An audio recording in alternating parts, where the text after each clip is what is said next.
Morning, everybody. The couple of things this morning. I've got a lot of.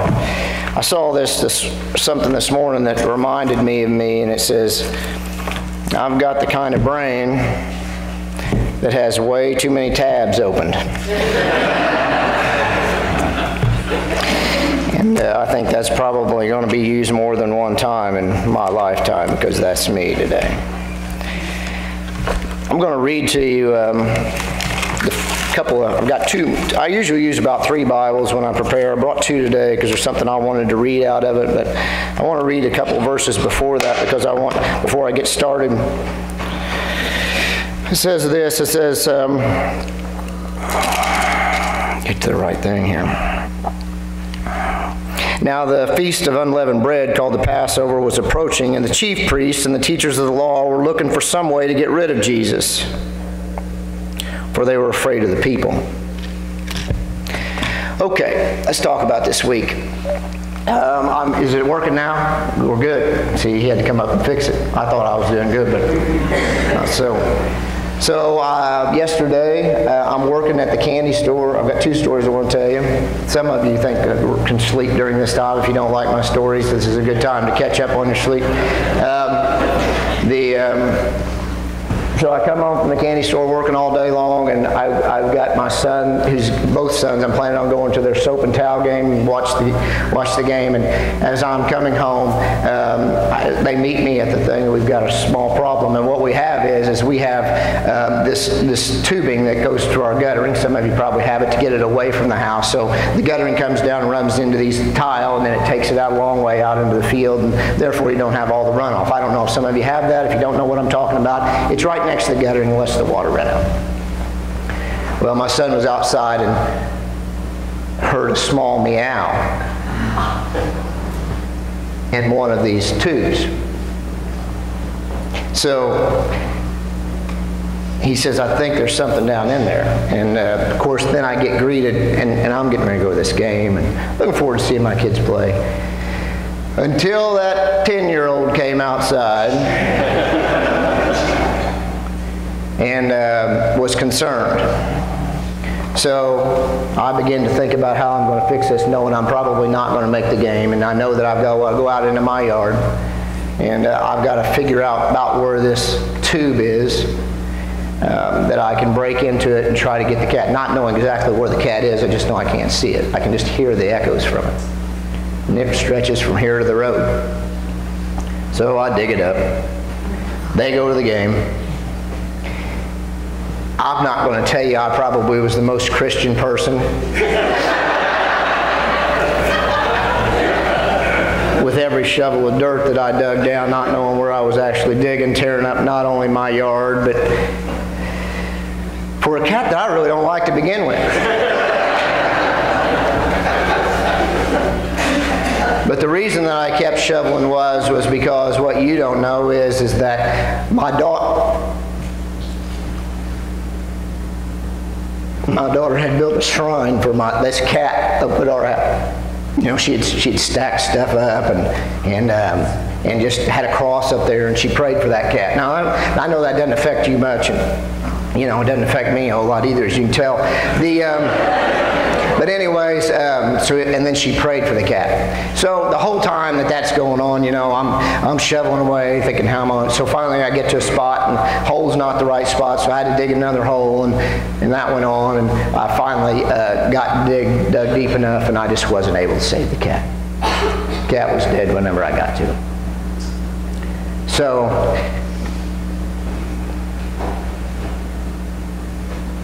then they all come home, and we go through that little deal, and I'm thinking, boy, this is going to be a mess. So as soon as I get home, I just say, the cat didn't make it. Couldn't do anything about it. And she looked square in the eyes, and she looked at me, and she said, "It's all right, Dad. In a better place anyways." Walked inside and went about her business. You see, that's the kind of faith that we got to have when we deal with loss. I looked at that, and I thought about how I was so worried about that. I thought about how I was so worried about it. She wasn't worried at all. Well, she wanted the cat to live, but the bottom line was, well, she's got enough faith to know that the cat's better off anyway. I don't have that kind of faith. Wish I did. So I tell you that story to tell you this story. When I was 18 years old, my mother woke me up one morning, and she said to me, she says this to me. She comes into my room at 5 o'clock in the morning. She's getting ready to go to Chicago, and I'm not going to go into all the details, but I just want to tell you that she kissed me on the cheek, and she said she loved me, and she said, I want you to take care of your sisters while I'm gone. And I said nothing. I rolled over as 18-year-old would do at 5 o'clock in the morning. I went back to sleep. And that day, at about 9:30, she was hit by a drunk driver and killed. Mm-hmm. Yeah. I was 18 years old. I had 2 sisters. And she was alive at the hospital whenever I got there, but she was on a ventilator, and never got to speak to her again. Had to live with that all my life, not telling my mother that I loved her after she told me. I say that because I don't tell you that because I don't want you to feel sorry for me. I tell you that because, see, I still believe in perfect plans. I believe that God doesn't make mistakes. I can tell you this, if that would have happened to me, if those kinds of things wouldn't have happened to me, or that wouldn't have happened to me, I wouldn't be where I'm at today. See, I believe that. I believe this. I believe that if that wouldn't have happened to me, I wouldn't go to bed each night and tell my kids that I love them. Every single day. Every single day I tell them. I wouldn't do that if that wouldn't happen to me. But I understand the importance of time. I understand the importance of messages that you give to people. And so why I tell you that is because I want everybody to understand that when I talk about things and I talk about God's perfect plan, I believe in them. I really believe in them. I believe that day that I lost my mother may have been the best thing that ever happened to me. Because I wouldn't feel the way that I feel today. I wouldn't know the importance of time, and I wouldn't understand how you should tell people what you think about them every single day. Because I promise you this, and this is a promise. This one you can write down. You won't always have that opportunity. That is guaranteed. Guaranteed. So I'm supposed to talk to you today about Judas, and I'm going to. But as I tell you this, I want you to understand that, boy, as I told you before, I've got a whole lot of tabs that are open. A whole lot of them. So I want to tell you a little bit and give you a little background, and I'll try to be as quick as I can. Background. The background is that the bottom line is that Jesus was a great preacher. I mean, he was the greatest.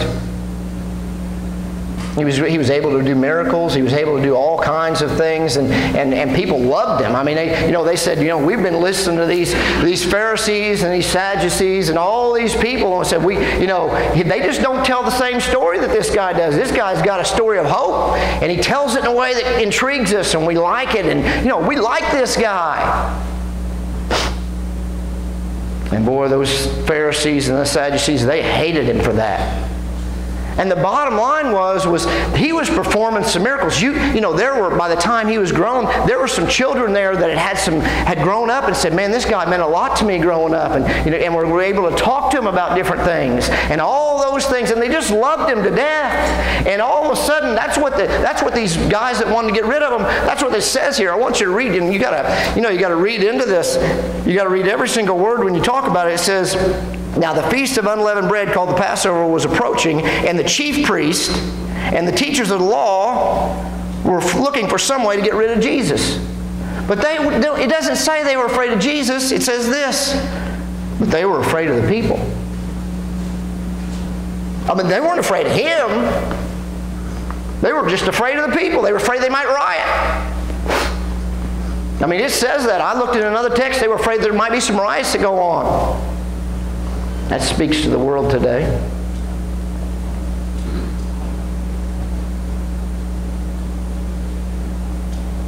And so because of that, they had to do everything by darkness. And I picture these guys getting together. You understand something, that the Pharisees and the Sadducees never got along. Those are two different leaders. They just never got along. They both argued all the time. In fact, they hated each other. But the one thing that they did come to agreement on was one thing, is that they needed to get rid of this Jesus. That says a lot right there. When people that are just can't argue, when they finally see that they can topple somebody that's threatening to them, they'll come together and they'll put their differences aside to get rid of that. And so they came together and they said, I can see them together in the room and they're just saying, we got to get rid of this guy. How are we going to do it? I'm afraid of the people. They're going to riot. Well, the one thing is, we can't arrest him during the daytime. I wonder how we're going to get rid of him. And one of them might have looked at the other one and said, hey, how about if we get one of the 12? One of the 12? You think one of those guys is going to do something? No, let's go talk to them. Maybe one of them will. You can forget that. These guys are spending time with him all the time. That's just not going to happen. And then all of a sudden there's some knock from the outer courtyard and they say, hey, there's somebody here to see you. Who is it? Well, it's one of the 12. Say what? Yeah, one of the 12's here to see you. What for? I don't know. He's just here. And he comes in and he says to them, hey, I want you to understand something. What do you give me if I turn him over to you? Are you kidding me? No, what do you give me if I turn him over to you? I don't know. What do you think, fellas? How about we give him 30 pieces of silver? How about 30 pieces of silver? Will that do it? Yeah, I can do it for 30 pieces of silver. I'll turn him over to you for that.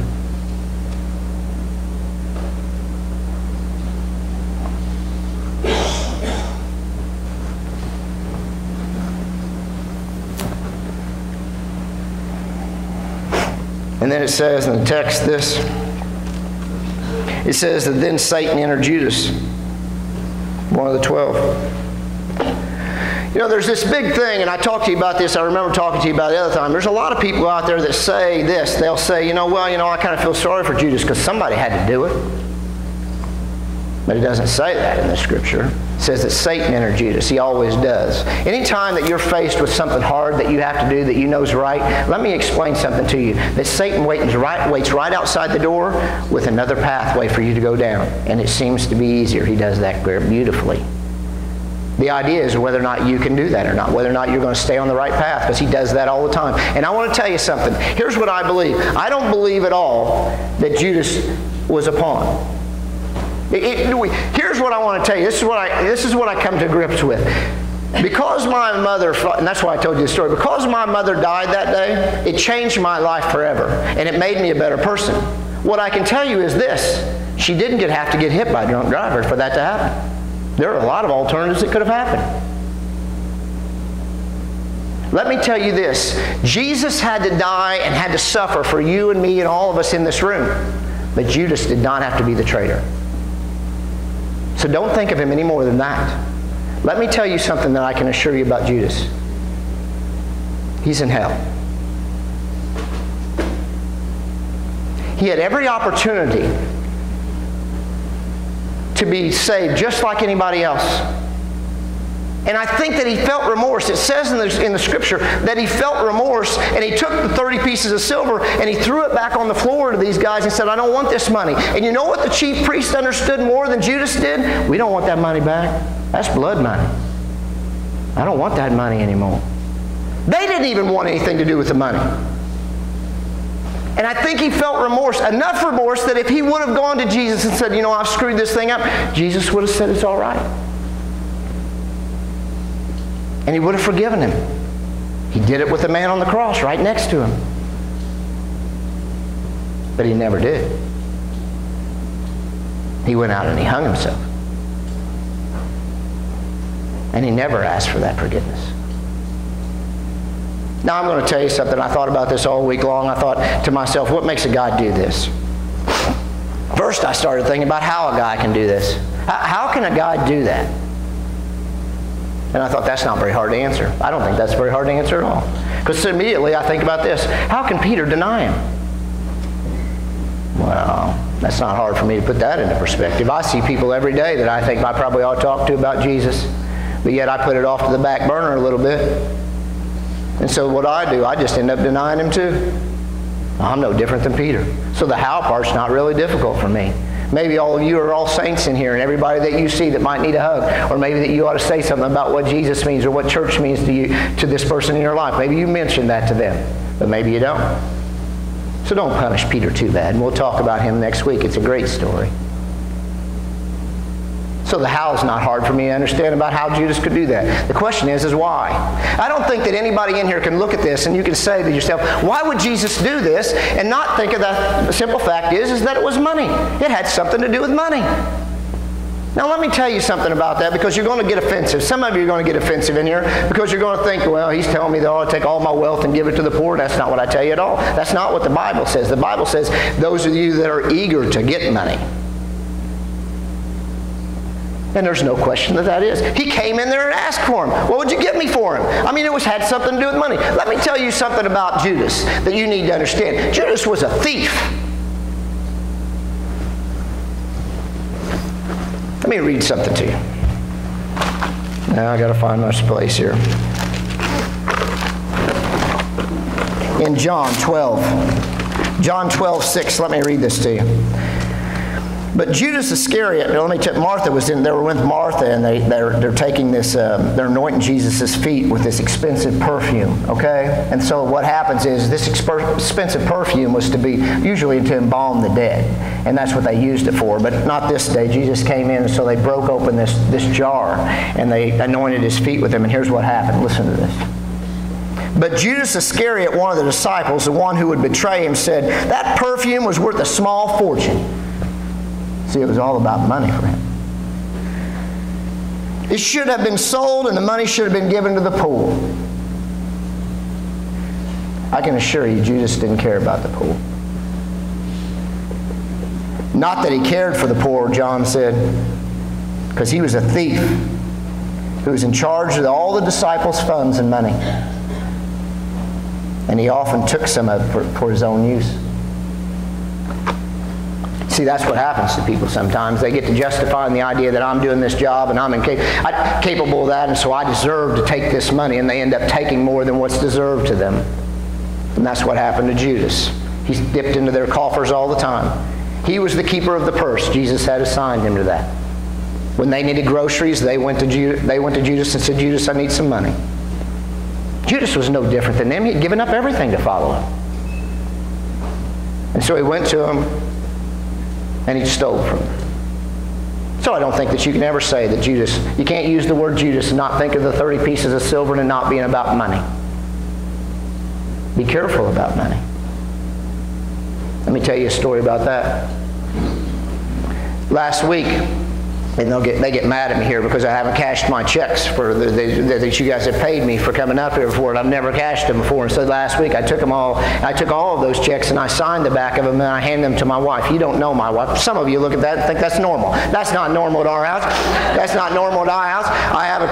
We have a joint account, and then my wife has another account. Why does my wife have another account? Because my wife's got this heart that's about this big around, and man, she gives money away to people just left and right. And I don't want to know about it. I'm just going to be real honest with you, because I think some people take advantage of it and I don't want to know about it. And so what I say is, you just keep that account over there and I don't want to know. Let me tell you what happened last week. So I take these checks and I sign all the back of them, I hand them to her, and I'll never ask her again what that money was for. I'm not going to do that. Because you know why? Because I don't trust myself. I don't trust myself with the money that I get paid when I go to different churches. Because if I start cashing those checks and I start buying the things that I want to buy for myself, then I don't know if I'm coming up here for the right reason. I don't trust myself. I don't know if it's the idea that I'm coming up here so that I can have something new, or whether or not I'm coming up here for the idea that I want to preach the gospel. I just don't trust myself. Does that touch some of you? Because it touches me. Now, you get to that and you got to say, well, it was all about money. No, it wasn't all about money. It couldn't have been all about money. How do I know that? How much negotiation did Judas do with that? 30 pieces of silver is what they offered him one time, and he took it. Let me tell you something. If he would have, you know how I would have handled that? Now, that's just me being honest. I said, nah, 30. That's what they started with. That's not enough. I'm going for 60. So I don't think that you can sit here and you can say, hey, the bottom line was it was all about money, because it clearly was not all about money. The bottom line was there was a lot of jealousy involved in that. He was jealous. He just wanted him gone. 30 pieces of silver, that's good, I'll take it. I don't think there's any question that he was jealous of him. I mean, look at the scriptures. Every single time they mention it, it is this. John, Peter, blah, blah, blah, blah, blah. And they go down through the list, and his name's always at the end. That works on a guy. And they're always calling him Judas Iscariot. Why do you keep telling everybody where I'm from? I'm a Judean. I'm the only Judean here. And I'm sick and tired of hearing about Peter, John, and James. Peter, John, and James. It's always those three. What about me? And that's when you know grace hadn't refined you. When you constantly in your life, and you're getting on Facebook or you're getting on Twitter, and you're looking at what everybody else is doing in their life, because that's what happens, and you see all the things that they're doing in your life, and then you become jealous because of part of that. You wish that was part of your life. Jealousy is an evil thing, my friends. Jealousy is something that you need to shield yourself from. Wishing that you had something from someone else. Just be happy for them. So I don't question. I know that jealousy is a big part of it. And then finally I ask you this. When? The question is when? When does this happen? When does the backsliding start? He had given up everything that he had done, just like all of the others. And when at some point in time does all that backsliding start to where he finally says, you know, I'm not going to be part of this anymore? What happens with regards to that? And he's not much different than the rest of them. We talked last time, they all deserted him. Every one of them deserted him. But he turned them over. Here's what I believe. And then I'm going to finish. The thing that Judas couldn't understand is this. I can see him standing there when Jesus says, oh, Jerusalem, Jerusalem, I'm going to gather you like my chicks, and I'm going to bring you together again. But I've got to suffer first, and I've got to die first, and this is what the plan is, and you guys need to understand this, and this is what it is, but I'm going to die. And I see Judas saying, blow it out your rear. I don't want to hear that crap. I didn't come here to get beat. I didn't come here for the destruction. I didn't come here for death. Come on, Jesus, do something. I mean, I came in this deal because I wanted to be in charge of something. You were going to put me on you were going to make me one of these cabinet members. That's why I came on this deal. I picture Judas, I bet you Judas bit his fingernails. I bet he twirled his hair. I bet he's a lot like Coach Crean. I bet he can't sit still. I bet he moves around and fixes his shirt. I just see him as a nervous kind of guy like that. You might like Coach Crean. I like him. I think he's a great ambassador, but that guy wears me out watching him. He moves around, and I just think that he was like that. I think that's how he is. I think that Judas was like that. He was constantly nervous about things. Moving around, biting his fingernails. The thing that Judas never understood was this, and this is this, and I'm finishing up because it's time for me to go. Here's the thing about Judas. Judas never really understood what Jesus' love was all about. He just never understood that. He never understood the compassion that was there. He never understood that you could give love just to people that have done you wrong. He never could understand that. Never could he understand any of that. And he said this, look, if this is the deal, if this thing's going south and it's going down, here's the deal. I'll turn this thing over. I'll turn this guy over. Once this thing's done, once he's dead, these guys are going to take over. They'll make me part of their cabinet. Guarantee you that's exactly what happened. He was saving himself. I want a big position one of these days. I'm turning him over. I can't do any more. And that's the world we live in. You see, that's the thing that you have to be aware of. That's the world we live in.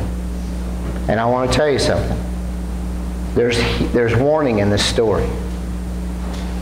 He was one of the 12. We are surrounded by great Christian people. But be aware that lots of times people may not be what they seem. The 12 disciples didn't even know when he said, one of you is going to deny me. I told you this earlier. When the 12 disciples got together and says, one of you is going to deny him. None of the other 11 said, well, we know who that is, and started pointing towards Judas. They had no clue. He had a whole second life that he led. That's the world we live in. I want to read something to you.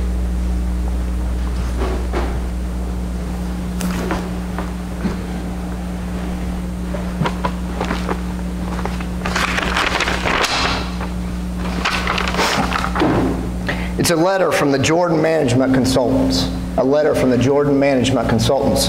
And it's addressed to Jesus, the son of Joseph. Address, Woodcrafter's Carpenter's Shop, Nazareth, 25-922. It's a letter to him. Dear Sir, thank you for submitting the resumes of the 12 men you have picked for the managerial positions in your new organization. All of them have now taken our battery of tests, and we have not only run the results through our computer, but also arranged the personal interviews for each of them with our psychiatrist, our psychologist, and the vocational aptitude consultant. It is in our staff's opinion that the most of your nominees are lacking in background, education, vocational aptitude for the type of enterprise you are undertaking. They do not have the team concept. We would recommend that you continue your search for persons and experience in managerial ability and proven capability. Simon Peter is definitely emotionally unstable and gives in to fits of temper. Andrew has absolutely no qualities of leadership whatsoever.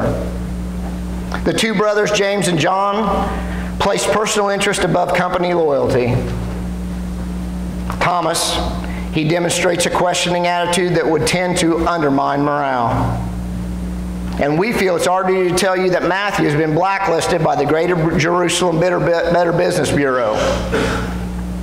James, the son of Alphaeus and Thaddeus, definitely have radical leanings, and they both register high on the manic-depressive scale.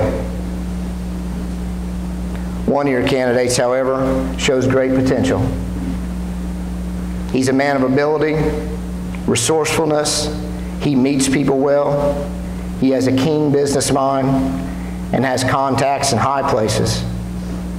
He is highly motivated. He's ambitious and responsible. We recommend Judas Iscariot as your CEO and right-hand man.